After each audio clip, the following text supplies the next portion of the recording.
Let's take a look at a quick overview of parenthetical citations.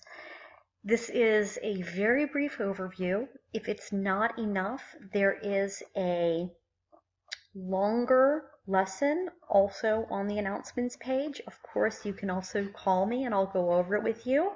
So these are just a few resources that you can use.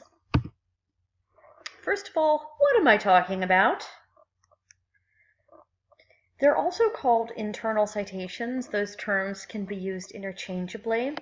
You need to document the sources of specific facts. It's important to avoid plagiarism, and it adds to the credibility of what you're writing.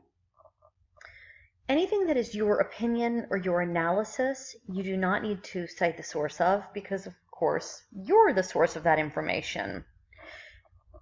These citations occur at the end of your facts from a particular source, or if you have an entire paragraph that's essentially from one source, it can occur at the end of that paragraph. Now, your parenthetical citations should match your works cited list, because your works cited list is a list of the works, the websites, books, magazines, newspapers, that have been cited in the paper. Citations are the items that you cite. You have cited them. Oh, so that's what a works cited list is, right? I know, it's crazy. So I should be able to match your parenthetical citations with the items in your works cited list. Your works cited list is just a roundup, a list of your parenthetical citations. And you use them both for your quoted and your paraphrased material. It's not just for stuff you quote, it's also for stuff that you paraphrase. What do they look like? Not the same as your full works cited list citation. That would be bulky and cumbersome and frankly annoying. Let's say that this citation here is in your works cited list, and you always want to start with the full citation from your works cited list. If there's an author, it's easy. You take the author's last name and the year of publication. Goes in parentheses at the end of the sentence and before the period in the sentence that contains the fact that you need to give credit for. The Magna Carta was read differently in the 13th century from how we consider it today. Okay, that was not my original thought. I got it from the source. I need to give credit to this author. So even though I've paraphrased, at the end of the sentence, I include the name of the author, the year of publication, close the parentheses, and there's the period.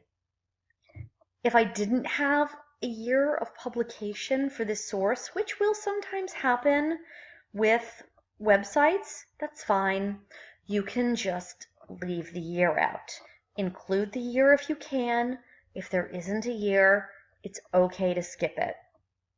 Now, where this gets a little bit trickier is with websites that don't have authors. I know that this happens, so let's take a look at that too. Here's a couple more opportunities.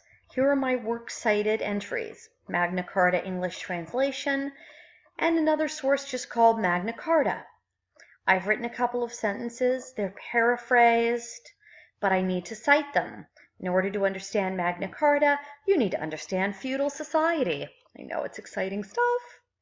Now, what I've done here is I've taken what occurs at the beginning of the citation, Magna Carta English translation, and I've put that in parentheses. Now, you might be thinking, hey, Pence, why don't you put the British Library? I mean, that seems more like an author, and if what you want to do is have the author, British Library is more like the author, that seems like a good idea. No. The reason for that is you may eventually, in college, have 40 or 50 items in your works cited list. And those items in your works cited list will be alphabetized based on the first word in each citation. And someone looking at your paper should be able to very easily go down your list of works cited to find a source. It is much easier to do when you're working with references that use the beginning of the citation rather than something that is in the middle. If you used something like the British Library, a source would be a lot harder to find if you were working with something from the middle. Okay? That's why we use what's at the beginning. It makes it easier for other people to find. Likewise here with Magna Carta from History.com. Okay? We use what is at the beginning of the citation. Now let's just say, just for fun, that these two sources had the exact same website name. What if this were called Magna Carta and this were called Magna Carta and this didn't say English translation? They just both said Magna Carta.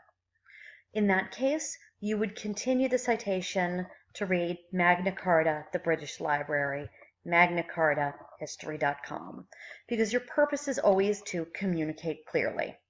Okay, so you want to use what's at the beginning of the citation. Okay, now, there's no year here because I don't have a year of publication. Hey, Pence, there's a year right here. You messed up. Okay, no, I didn't really. This is the date that I accessed the website. There is no date of publication, all right? So you don't put the date that you accessed it, only the date of publication. So I hope that this is helpful. If it's not enough, please let me know. This is very, very brief, just to give you a quick idea of how to do your parenthetical citations. Anytime that you are including research, you need to have a works cited list and parenthetical citations. Thanks for watching. I'll talk to you soon.